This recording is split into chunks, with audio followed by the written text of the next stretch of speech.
Good morning and welcome back to my channel. Today's video is called 8 arm wrestling noob traps. So a noob trap is a way of thinking or an idea that noobs can have that would hold them back and stunt their progress.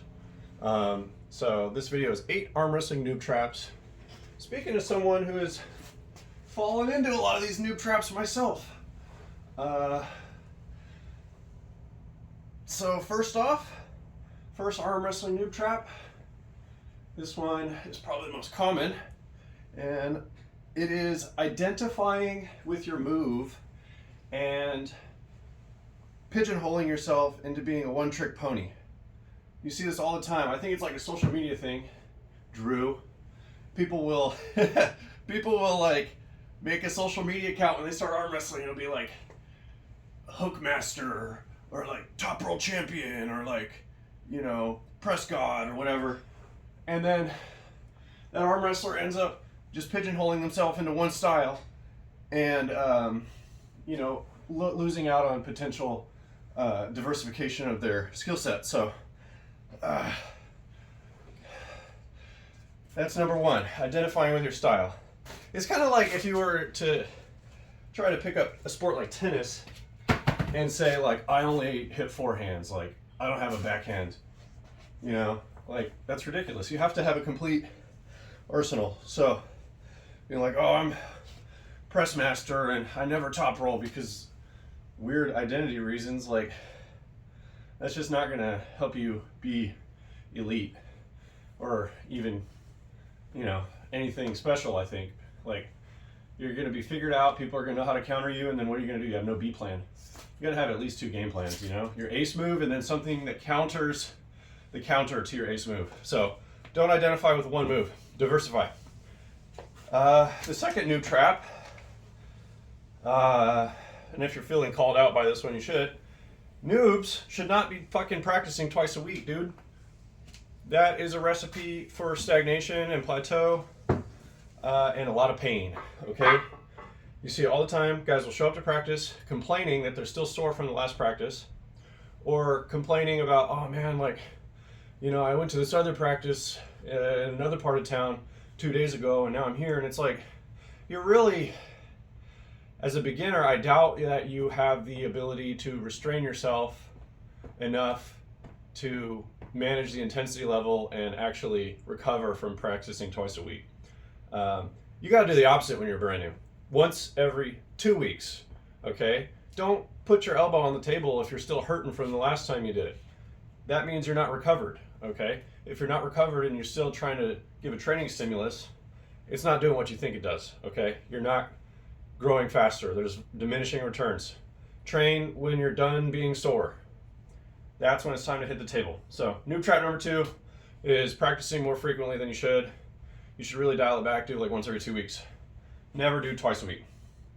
The next noob trap, this is kind of related to noob trap number 1. Noob trap number 3 is going all in on imitating a single pro. Again, I think it's a social media thing. The algorithms find out that you watch 2 videos of Devin Larratt and then suddenly everything arm wrestling related, whenever you search arm wrestling, is only going to be Devin Larratt videos. And the next thing you know, Devin's ideas are the only ideas you have about arm wrestling, and you're going to have the same weaknesses as him. You're going to have a fraction of his strengths. It's better to diversify your information sources. Learn from all of the pros in all of the weight classes who have all of the styles, right? Don't be like, oh, I'm, you know, like number 1, identifying with your style, and then you only watch pros from that style and you only follow pros from that style. You're going to have a massive hole in your understanding of the game if you're only following folks that pull in a single way. You know what I'm saying? So diversify your influences by following all the pros. Yes, so that's noob trap number 3. Learn from them all. Do not imitate a single one. Don't go all in. Be like, I'm going to be a Devin Larratt clone, or I'm going to be a Todd Hutchings clone, or I'm going to be freaking, what's his face? God, the flop press guy, Jerry Caderet. You gotta learn from them all, catch them all. Let's see, the next noob trap that is pretty common is just like random lifting that doesn't have any sense of periodization to it. So an example of bad periodization would be doing something like, you know, doing your heavy max day the day before you go to table practice, or you know, anything in the theme of putting yourself into a state of recovery when you need to be actually ready to train.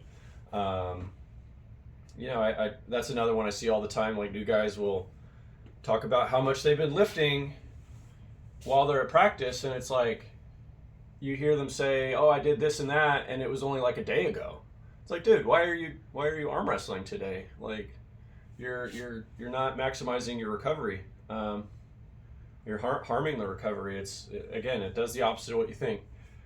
You really have to give everything time to sink in and recover. You know, you got to let your body adapt to the stimulus.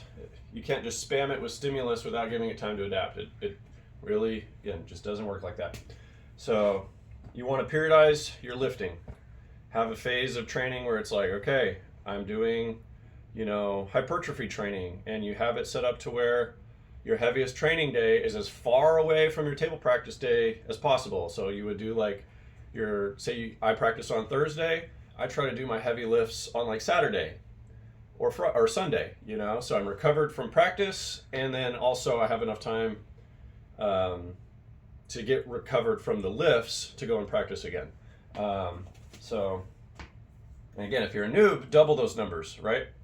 It should be practicing every 2 weeks. And so you might have a lift every 3 to 4 days or something to that effect. Like a bit, you know, a heavy, true, full arm omnidirectional lift day. Like, you gotta have time to recover.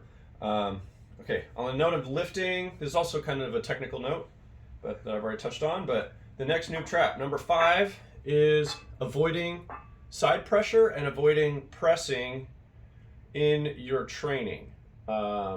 It's wise to avoid those on the table, especially when you're going hard. It's wise to avoid direct side pressure when you're a new player, and it's wise to avoid committing into a press when you're a new player, because that's what's going to put the most spiral force through your humerus, and it's going to put the most shearing force through your elbow joint. So it is wise to avoid doing side pressure and pressing when you're going hard on the table. However, when you're training, when you're doing weightlifting, and when you're doing like focused, deliberate practice drills on the table, don't avoid your pressing and don't avoid your side pressure. I was taught as a new player, like, wait 2 years to do that. I think that was awful advice. I think had I been given a little more of a nuanced explanation, like, don't make it your attack, you know, that's wise to tell a new player. Don't attack with side pressure. Don't dive into a press in the beginning. Those are good advice. But we should be telling new players, train that stuff from day one, because when you are built up enough to start using it, you want to have 2-3 years of training behind it,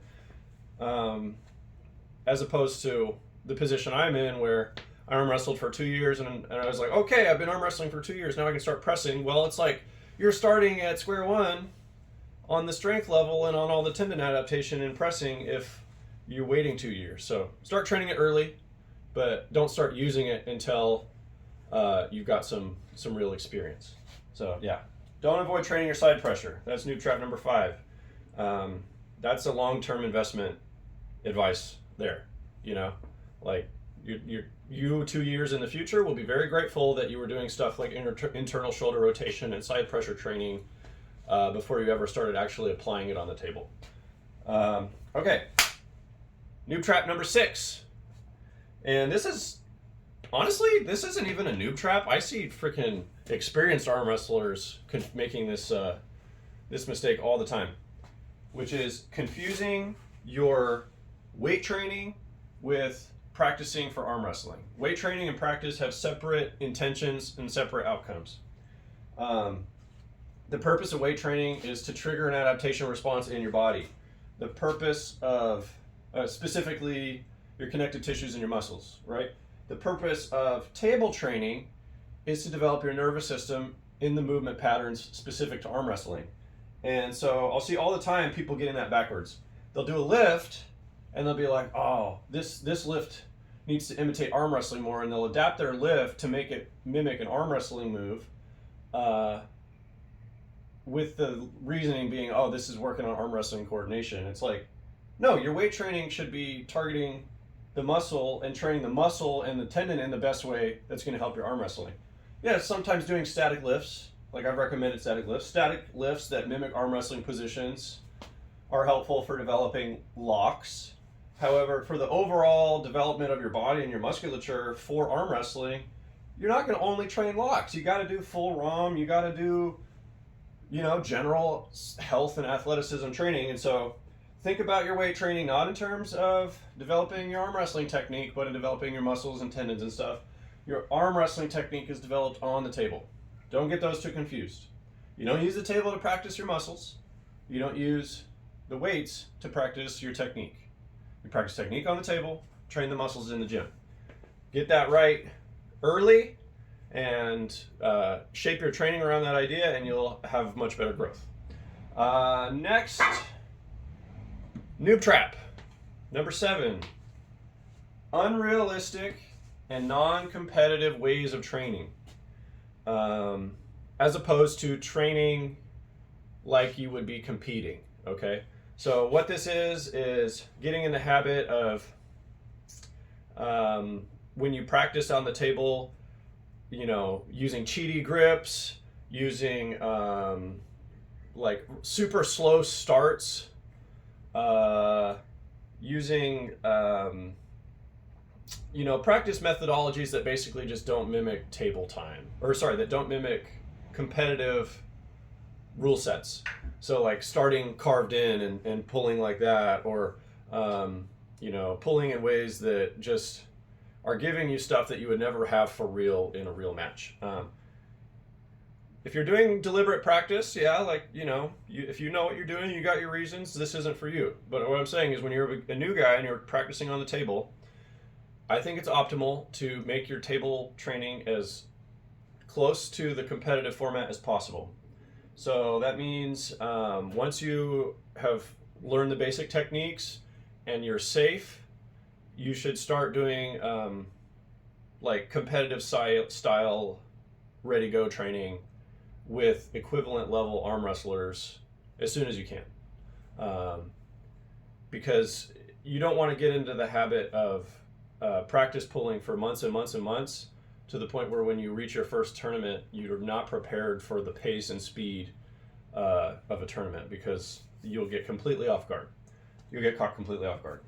So you must practice how you will be competing. If you have no interest in competing, this advice isn't for you, obviously. But if you want to compete, you must practice how you compete. So always make a point to set dedicated time at your table training to do the most realistic type of setup and start possible. The more reps you can get doing that, the more prepared you'll be at your first tournament. Final noob trap is short-term thinking. So many noobs want to accomplish something in their first year, and the truth is, you're just not bearing fruit at that point. You have to think like a fruit tree farmer. You have to think like a farmer that's growing a crop that isn't going to produce this season. It's not even going to produce this year. It might not even produce this decade. You seriously have to think in a very long-term game plan oriented way, where you understand that you're investing in your future as an athlete, and that you might not get to reap the benefits and the glory for many, many years. You're a very lucky person in arm wrestling if you happen to get any medals or anything in your first year of the sport. The truth is, a lot of arm wrestlers go a long time without bringing home any hardware. And there is nothing wrong with those people. They are doing everything right. It's just a matter of the fact that it takes a fucking long time. And so you have to think very long term, and think in terms of the fact that you know, you will reach a point where you become the final boss, or will you become the mini boss of your team or whatever. But it's just it's takes so long, and it's a matter of just showing up and being consistent. Um, don't overdo it. You know, follow the basic tips that I've given you and that the rest of the arm wrestling world has given you, and give it plenty of time to blossom and bear fruit. You know, give yourself years. The better you can accept the fact that it's a long game and that you're putting this in for your future self and for your old man self, I think the better everything will sit with you mentally, and the more successful you'll be in the long run. So yeah, those are my 8 noob traps. To recap, don't identify with one style. In your first year, try to only practice once every 2 weeks. Don't overdo it. Never pull sore. Never pull sore. Seriously. You're not getting better if you're still sore. You're just doing more damage. Don't go all in imitating a single professional. That's number 3. Learn from them all. Learn from them all. Number 4, have some periodization. Don't just do random lifts. You know, think about when you're doing it relative to the rest of your lifts and relative to your table time. Number 5, don't neglect your pressing and your side pressure out of fear of getting hurt, okay? Manage your intensity. Don't go hard on those moves on the table, but do train them off the table in safe ways. You will be thankful for that when the time comes for you to actually start using side pressure and pressing moves on the table. Number 6 is confusing training and practice. Table practice is where you practice your moves. Weight training is where you develop your muscles in your body. Don't get obsessive about trying to make your weight training be as close as possible to the table training, because that's not the best way to train the muscles or the tendons. Use just conventionally backed exercises to develop all the main muscles. There's nothing. It's very simple. It's kind of disappointing how simple it is, honestly. Number 7 is not training how you will have to compete or practicing in non-competitive or unrealistic ways. Make sure that you understand the rules of the game that you're going to be competing in, and make sure that your training mimics those rules, and that you're, practicing how you're going to compete. Do ready goes, do starts. Once you've established your safety and your basic positions, get in the habit of using them to a ready go, not just a slow pull or a okay, I'm ready. Like, it's you got to start building the competitive habits early. And the last one, short-term thinking, biggest noob trap of all. You got to think long-term. Invest in your future. You'll be a monster in 5 years. You're not going to be a monster in 5 months. Just accept it and keep showing up. Set a course, take it slow, make it happen. Thank you very much.